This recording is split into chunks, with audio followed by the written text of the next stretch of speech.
Hello and welcome to this video. This is the 13th video of our video series C# for Unity, and today I want to talk about switch and case. As I mentioned before in our video about the if statement, you can use as many else if statements as you want. But in case all these else if statements are checking conditions for the same variable, it makes more sense to use a switch statement. A switch statement is basically like as many else if statements as you want, but all of them are checking on the same variable. To show you a switch statement, let's create an example variable, we call it number, and we set it to 5. Now the syntax for a switch statement looks as followed. You start with switch, followed by an opening round bracket, followed by the variable name that you want to use in all the conditions. Then you write a closing round bracket, and then you start a code block with an opening curly bracket and close it with a closing curly bracket. And inside this code block, you can write as many of the conditions as you wish. Let me show you how to write one of these conditions. Let's start with the easy condition where you just check if the value inside the variable is equals to a value that we want to check. So let's write the keyword case, followed by the value that you want to check if it's inside the variable, followed by a colon, followed by the code that you want to execute if this case is true, followed by the keyword break and a semicolon. Okay, let's write another condition where we check if our variable has the value 5, and let's write one more where we check if the variable has the value 10. Okay, and maybe now you're asking yourself if you can do something similar to an else condition that applies if none of the conditions above are correct, and yes, you can do that. Just write default, followed by a colon, followed by the code that you want to execute if this condition applies, followed by break and a semicolon. Okay, now let's execute this and try this out. And as you can see, it debug logs our statement that we wrote inside the condition that applies if our value was 5, so everything works as we expected. Let's change our value so that the default statement applies and none of the conditions above is true. That's why the default statement applies. Okay, and now let's execute this one more time and check it out. And as you can see, the default statement is now what was printed to the console. Now you already know how to write equality conditions in the case statement. Let me show you how to write other conditions inside the case statement. That is actually pretty simple. Just imagine your variable to be the case keyword. Okay, so for example here, let's write case greater than 5. This will not apply because our variable is exactly 5, it's not greater than 5. Let's write another one that says case greater than 4, and this one will apply. Let's execute this and let's check the console, and as you can see, as we expected, the case statement for greater than 4 was executed. You can also write multiple case conditions that end in the same block of code. For example, let's add another condition here that is checking if our variable's value is below 0, and like this, it will apply this code if our variable is below 0 or if our variable is greater than 5. So for both of these states, it will end in this code. Next, I want to show you the when keyword. You can use the when keyword if one condition is simply not enough for your case, or if you want to use other variables in your case as well. So for example, we can write when, and then we can add a Boolean variable, and only if this one is true, then the condition should apply. Let's try this out, and as you can see, the condition still applied because the debug log got called, and that is because we set the Boolean variable to true, so the condition behind the when keyword applied as well, and that's why the case was executed. You can also write another condition with the variable that you are already using in the switch case statement, but remember, behind the when keyword you always need to write a full Boolean condition. So that means you can't write it without your variable name like you did in the case before, like the normal case. You need to write the variable name inside your condition then. Because behind the when keyword, you always need to write the full condition with all the variable names, etc. And the last thing that I want to show you is how to add multiple variables to your switch statement to check multiple variables in your cases. Then you don't need to use the when statement. You still can use the when statement for additional conditions, but you don't need to use it to check for multiple variables.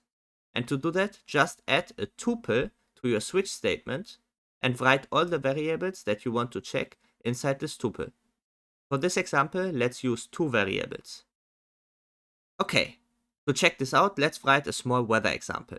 Let's change our variable's name to low and add another variable called high and set its value to 8. Okay, let's add some case statements as an example. And remember for your case statements to start with an opening round bracket because of your tuple. Then you write your first condition, followed by a comma, followed by the second condition, and then you write a closing round bracket.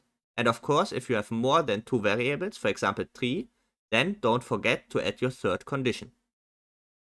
Okay, let's quickly finish to write these example cases and then we can try it out. And remember, the conditions that you write will be tested against the variables in the order in which you wrote them in the switch statement. Okay, I'm finished. Let's try this out. And here are the results. And as you can see, it works with 2 conditions for 2 separate values. Perfect. Now before we end this video, let's take a quick look at switch expressions and how to use them with the switch keyword. Instead of writing a full switch case statement, you can also just use switch expressions. You can write a method so that it returns the switch expression or the result of the switch expression, or you can directly say that you declare a method so that the only thing that this method does is to compute the switch expression itself. Let's start with the second case. Let's declare a method that returns a string. I call it test method. And let's declare a parameter of type int, but we do a question mark behind, so it's a nullable int, and we call this one num, and then we start to write our switch expression. To do that, let's write an equals followed by a greater sign, followed by the parameter name that we want to use for the switch expression, and we want to use the parameter num, so we write num, followed by the keyword switch. Then write an opening curly bracket and a closing curly bracket, and behind that write a semicolon. And inside our 2 curly brackets, this is where the magic happens. So let's try this with our first condition. Let's try this by writing 1 equals greater than, and then we will write 1 as a string. And this will basically check if the num parameter is equals to the number 1. And if that's the case, then the string 1 will be returned by our method. So this is basically how switch expressions are working. On the left side of the arrow, you will write the condition, and on the right side of the arrow, you will write the result that should be returned if this condition is the case or is true. And to write a condition that is checking if our switch parameter is exactly equals to something, you will just write this something here. You will not write num equals 1, you will just write 1 to check if num is equals to 1. And remember, after each condition there comes a comma, so let's write a comma and let's start with the second condition. For the second condition, let's check if num is equals to the integer 2, and if that's the case, let's return the string 2. And after this condition, let's write a comma again and let's start with the third condition. So for the third condition, I directly want to show you how to use other conditional operators inside switch expressions and how to use AND, OR, and NOT inside switch expressions.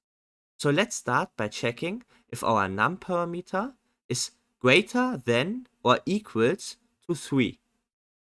And if you want to use a Boolean logical operator now, so if you, for example, want to connect this condition with another condition using AND, so both conditions need to be true for the AND result to be true, then you need to write AND, but as a string this time. Don't write the AND symbol. And the same goes for OR and NOT. So instead of the exclamation mark, you will write NOT, and instead of the pipe, you will write OR. Okay, so let's actually do this. Let's check for this condition if the number is between 3 and 5. So the first condition is checking if it's greater than or equals to 3. And now we write an AND, so we write AND. And then we write the second condition that is checking if it's smaller than or equals to 5. And if that's the case, let's return the string between 3 and 5. And now I want to show you the next cool thing about switch expressions, and that is how easy you can check for null. To check for null, just write null, and that's it. Now we will write the arrow, and if it's null, then we will just return the string it's null. Okay, and all that's left to do is write the default state, and in a switch expression you write the default state by writing an underscore. Then we will write the arrow, and then we will write the string that should be returned for the default state, so for everything that is not hit before by one of our other conditions. Okay, let's debug log the result of our test method now with integers from 0 to 6. And let's execute this so you can see the result.